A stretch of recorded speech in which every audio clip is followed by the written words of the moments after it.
आज आपण बघतोय बळीराजा जैविक निरीक्षण संशोधन केंद्र शेगाव. त्याच्यामध्ये आज आपण तुम्हाला दाखवणार आहोत या निरीक्षण केंद्रामध्ये आपण काय काय तयार केलेलं आहे. इथे आपण याच्यामध्ये आपण हे दशपर निर्ग तयार केलेला आहे. दशपर्णी भाऊ काय तो कोणत्या का पिकासाठी उपयुक्त काय? या दशपर्णीचं काम मावा, तुडतुडा, थ्रिप्स जे काही तुमच्या शत्रुकिडा आहे त्यांना तो प्रभावीपणे काम करतो आणि मित्रकिडांना तो पोषक वातावरण तयार करतो. आणि हा आपला दुसरा ड्रम आहे निंबोळी अर्क. निंबोळी अर्क आपण याच्यासाठी वापरतो जे येणारा जो व्हायरस आहे आणि जे छोट्या मोठ्या अळ्या आहेत आणि अळीचे अंडे आहेत त्यांना नष्ट करण्याचं काम करतो निंबोळी अर्क. हा, तर हे आपण निंबोळी अर्क जे आहे हे आपण एका पंपाला जवळपास आपण 100 ml ते 200 ml आपण वापरू शकतो. ठीक आहे. नंतरचा जो प्रेड आहे आपला तो आपल्याला वापरायचा आहे. त्याच्यासोबत आपल्याला घ्यायचा आहे ह्युमिक ॲसिड. आपला एक काम करणार आहे. जो पांढरी मुळीचा वाढ करण्यासाठी आपण ह्युमिक ॲसिडचा वापर करणार आहे. त्यासाठी आपण ह्युमिक ॲसिड सुद्धा आपण तयार केलेला आहे चांगला दर्जाचा. आपल्या देशी गाईच्या गोमूत्रापासून आणि त्यांच्या शेणाच्या गोवऱ्यापासून तयार केलेला आहे. ठीक आहे. त्याच्यानंतर आपण समोर जो इथे आपण इथं आपण बोरॉन तयार केलेला आहे. बोरॉन जे आहे ना ते बोरॉन आपण एका पळसाच्या फुलापासून आपण तयार केलेला आहे आणि चांगल्या क्वालिटीचा बोरॉन आपण इथे आपल्याला पाहायला मिळतो आहे. हा अशा पद्धतीने चांगला सेंटेड याचा वास आणि चांगल्या दर्जाचा आपण बोरॉन तयार केलेला आहे. त्याच्यानंतर समोरचा टप्पा आहे आपला टॉनिक म्हणतो आपण. टॉनिक तर फळ अर्क आपण एक फ्रूट अर्क एका वेस्टेज पपईच्या फळापासून तयार केलेला आहे आणि चांगल्या दर्जाचा हा पपई अर्क आपण फळाच्या आणि फुलाच्या अवस्थेमध्ये सुद्धा आपण याला 100 ml प्रतिपंप वापरू शकतो. याचा फायदा आपल्याला तिथे बेनिफिट चांगला मिळणार आहे. आणि नंतर आपण एक तयार केलेला आहे अंडा संजीवक. हा एक संजीवक आहे. कुठल्याही झाडासाठी हा संजीवक म्हणून काम करतो. याचं काम आहे झाडाला अमोनियम ॲसिडचं प्रमाण वाढवतो आणि झाडामध्ये चकाकी आणतो आणि झाडाचं हे किडींपासून आणि झाडामध्ये एक हार्मोन्स तयार करून झाडाला चांगलं वाढ करण्याचं काम आणि बुरशीनाशक सुद्धा हा काम करतो. याच्यामध्ये अंड ताक गुळ आहे. ताक हा आपलं युरिया प्लस बुरशीनाशकाचं काम करतो.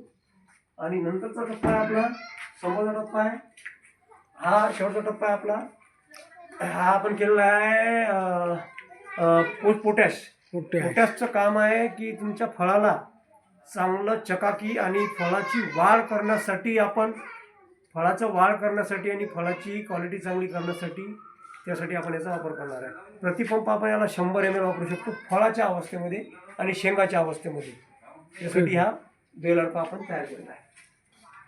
आणि बाकी बरेचसे आपल्याकडे आहे. आपण हे गोकृपा हे सुद्धा वापरू शकतो.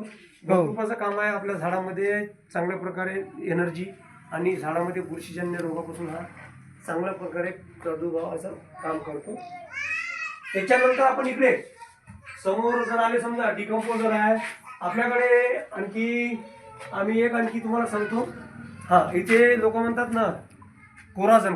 हा कोराझनचा भाऊ आहे. बघू शकतो तुम्ही. हा कोराझन आपण घरीच तयार केलेला आहे. हा कोराझन आपण बाजरी अर्कापासून तयार केलेला आहे. चांगल्या दर्जाचा कोराझन आपल्याकडे तयार आहे. याचा वापर आपण अळीसाठी वापरू शकतो. अळीनाशक म्हणून याचा आपण वापर करणार आहे. तर चांगल्या दर्जाचा हा कोराझन आपण इथे तयार केलेला आहे. शेतकरी मित्र हे सुद्धा तुम्हाला वापरण्यासाठी खूप फायदेशीर ठरणार आहे. आणि असे बरेचसे आणखी एक माझ्याकडे अमोनियम ॲसिड जे तयार करायचं आहे ते आता तयार केलेलं आहे आपण. अमोनियम ॲसिड निंबाचा रस आणि अंड्यापासून तयार केलेला आहे अमोनियम ॲसिड. चांगल्या पद्धतीचं अमोनियम ॲसिड आपण याला म्हणू शकतो. इथे आपल्याकडे अमोनियम ॲसिड सुद्धा तयार केलेलं आहे. हे सुद्धा आपण फळाच्या फळ गळ न व्हावं यासाठी सुद्धा आपण त्याला वापरू शकतो आणि फळाची चकाकी टिकून जाण्यासाठी वापरू शकतो. हे आहे जीवाणू कल्चर. हे असंख्य असे गाईच्या शेणामध्ये जे जीवाणू आहेत जे झाडाला मुळाला आणि निसर्गामध्ये जेवढी जीवाणू आहेत त्यांच्यासाठी हे जीवाणू कल्चर आपण तयार केलेलं आहे. झाडाच्या मुळाला असंख्य असे जीवाणू कळत नकळत काम करतात. त्यासाठी हा जीवाणू कल्चर काम करणार आहे. आणि हे तुम्ही ड्रिचिंगमधून सोडू शकता आणि तुमच्या शेतामध्ये असंख्य जीवाणू तयार होणार आहे. त्यासाठी हे काम ठीक करणार आहे. आहे. त्याला जीवाणू कल्चर म्हणतो आपण. अशा पद्धतीचे आपल्याकडे भरपूर कल्चर आहेत. पण आपण आज रोजी तुम्हाला एवढे सांगू इच्छितो आणि की आपण इथं हुमणी अळी नाशक सुद्धा तयार केलेलं आहे. हुमणी अळी नाशक आहे. या ड्रममध्ये हुमणी अळी नाशक सुद्धा आपण तयार केलेलं आहे. तर तुम्हाला दाखवतो मी चांगल्या पद्धतीचं हुमणी अळी. एक आज यावर्षी हुमणी अळीचा प्रादुर्भाव भरपूर अटॅक झाला होता. हो. हा. तर हे हुमणी अळी नाशक सुद्धा आपल्याकडे आपण चांगल्या क्वालिटीचा हुमणी अळी नाशक सुद्धा आपण इथे आपल्याजवळ तयार झालेला आहे. हो. हा. हे सुद्धा तुम्ही फवारणीमधून 200 ml वापरू शकता आणि ड्रिचिंगमधून तुम्ही याला 700 ml एका पंपाला वापरू शकता. आणि बुडाला तुम्हाला ड्रिचिंग करायची आहे.